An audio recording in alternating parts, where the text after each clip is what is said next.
SIMA UI tahun 2018 tentang elektrokimia. Sebuah sel galvani tersusun dari elektroda grafit yang dicelupkan dalam larutan KClO4 dalam suasana asam dan elektroda Cu yang dicelupkan dalam larutan CuNO3 2 kali. Jika sel tersebut dioperasikan, pernyataan yang benar adalah, untuk menjawab soal ini kita harus tahu dulu bahwasanya elektrokimia itu dibagi menjadi dua. Yang pertama itu sel galvani, yaitu mengubah energi kimia menjadi listrik, sedangkan sel elektrolisis itu mengubah energi listrik menjadi energi kimia ya. Nah, dalam soal ini merupakan sel galvani, kita bisa tentukan dulu mana yang katoda dan mana yang anodanya ya. Nah, di sini kita bisa tentukan dari nilai E0 sel reduksinya ya. Di sini untuk katoda itu E0 selnya itu lebih besar dibandingkan E anodanya, sehingga yang paling positif ya. Nah, kalau kita bandingkan antara Cu ini dengan ClO ini ya, itu yang paling besar adalah ClO4 minus ini, sehingga katodanya adalah ClO4 minus itu, yaitu mengalami reaksi reduksi. Sedangkan Cu2 plus ini sebagai anoda ya, yang mengalami reaksi oksidasi. Nah, setelah kita tahu anoda dan katodanya, kita bisa tuliskan notasi sel ya. Notasi sel sendiri merupakan susunannya itu adalah anoda, katoda gitu ya. Kita bisa susun aja langsung di sini. Di samping paling kiri itu sebagai unsur netralnya ya. Jadi Cu, kemudian Cu2+, kemudian dibatasi dengan jembatan garam. Selanjutnya adalah ini ya, ClO4- dan ClO3 ya. Nah, untuk katoda ini kita sesuaikan langsung ya pada notasi ini, karena yang ditentukan pada E selnya ini adalah E sel reduksi, sehingga kita nggak perlu rubah notasi selnya ini ya.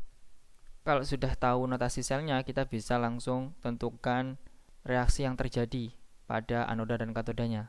Jadi anodanya itu bisa langsung kita tulis Cu menjadi Cu2+ ya, sesuai dengan urutan dari notasi selnya ini. Kemudian kita setarakan persamaan reaksi di anoda dengan cara menambahkan elektron ya di bagian kanan, sehingga elektronnya itu sama-sama netral kayak gitu ya. Terus kita tulis katodanya. Nah, untuk di katodanya ini sesuai urutannya saja ya, jadi ClO4- menjadi ClO3. Nah, ingat bahwasanya dalam soal disebutkan KClO4 ini dalam suasana asam, sehingga kita bisa setarakan dengan menambahkan H+. Namun sebelumnya kita setarakan dulu oksigen yang ada di kiri dan kanannya dengan menambahkan H2O yang kekurangan oksigen. Nah, di sini yang kekurangan oksigen adalah di bagian kanan ya, yang mana di kiri 4, di kanan ada 3, sehingga kurang 1.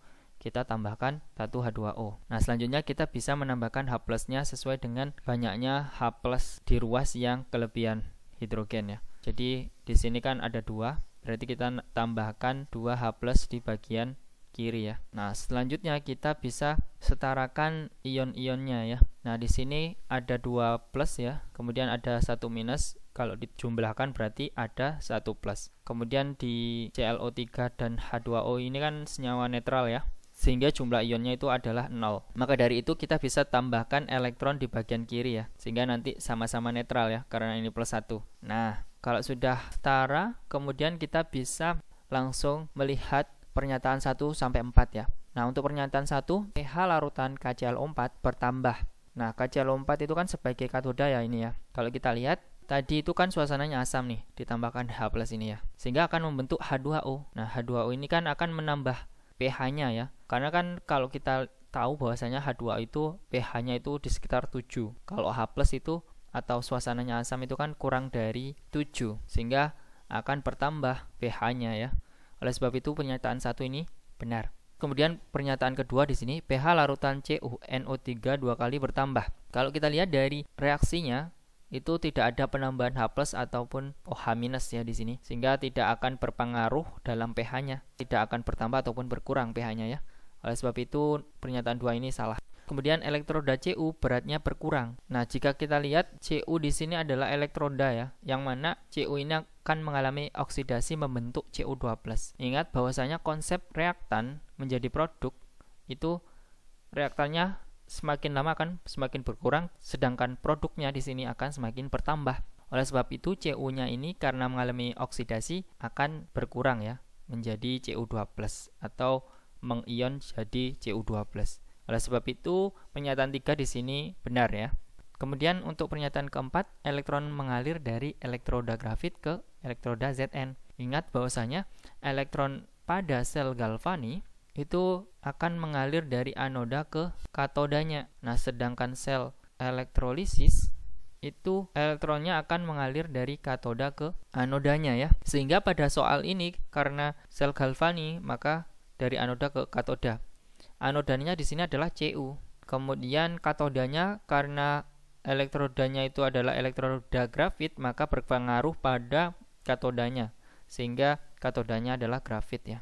Akan menuju ke grafit atau C ya. Nah, berarti kalau kita lihat di sini elektron mengalir dari elektroda grafit ke elektroda Zn. Ini salah ya, sudah pasti salah. Tapi kalau kita lihat juga Zn di sini tidak ada yang berpengaruh ya. Kemungkinan ini adalah salah ketik ya. Meskipun ini nanti kita rubah jadi Cu tetap salah ya. Kalau grafit ke Cu. Kalau Cu grafit berarti benar nantinya. Oleh sebab itu yang nomor 4 ini salah gitu ya. Sehingga jawaban yang paling tepat itu adalah 1 dan 3. Oke, apabila ada yang ingin didiskusikan, silahkan tinggalkan di kolom komentar. Dan apabila kalian menyukai video ini, mohon di like dan jangan lupa di subscribe. Terima kasih, sampai jumpa.